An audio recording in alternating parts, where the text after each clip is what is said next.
I'm Beth Kanter, and many of you know that I wear many hats. Not one today, but I'm the CEO of Zoetica, a company that works with nonprofits to connect them with their networks. I'm a person who has dedicated her whole life to working in the nonprofit sector.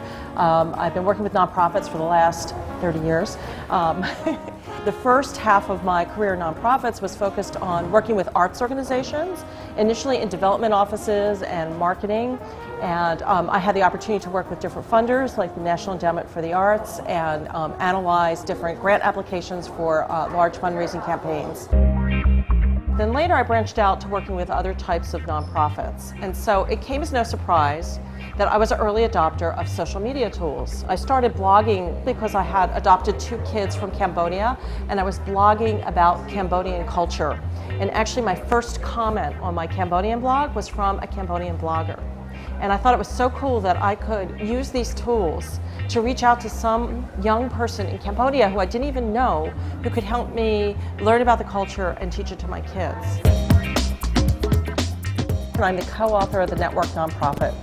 This book is for nonprofit leaders who are a little bit trepidatious about embracing social media to understand why it's so important and why it's so important to change the culture of their agencies and work in this different way in order to be successful with social media. Contrary to popular belief, a network nonprofit is not a nonprofit with an internet connection or a Facebook profile, although those 2 tools are very important to network nonprofits. Network nonprofits are simple, agile, and transparent organizations that allow insiders to get out and outsiders to get in. Okay, so right now we're in a cab. We've left the hotel and we're headed over to Harvard Square to the Berkman Center, where Alice and I are going to do a lunchtime talk. The central thesis of our book, The Network Nonprofit, is that organizations need to work less as single institutions and more like networks. So in short, they not only need a presence on Facebook, they need to work like Facebook. Over the last 20 years, there has been a huge increase in the number of nonprofits. But if you look at the same time and ask the question, have we really moved the needle on social change? The answer is we haven't. So if you look at a nonprofit that isn't networked, what we see is staff working behind the firewall in different departments, and maybe the marketing department's not talking to the fundraising department, or maybe programs aren't talking to IT. So that needs to change. So imagine you have staff behind the firewall connecting to their professional networks that they've hooked up with on Facebook or LinkedIn. The institution becomes a little bit more porous, allowing those staff members to get out and connect with networks of people and institutions to work collectively to solving complex social problems.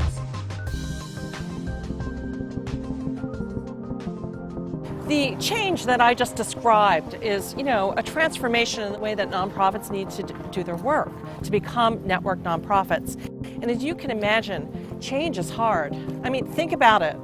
For us as individuals, when we want to change something, I'm going to stop eating chocolate. I'm going to stop yelling at my kids. I'm going to walk. I'm going to, get exercise every day.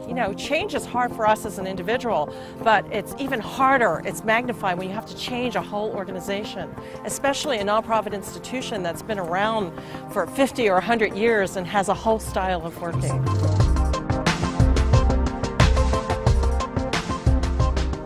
Okay, in the book we talk about 3 different models that nonprofits use for transparency. The first one is the nonprofit fortress, and as you can tell by the name, it's a not very open organization. Has complex approval processes and really doesn't allow any outside input.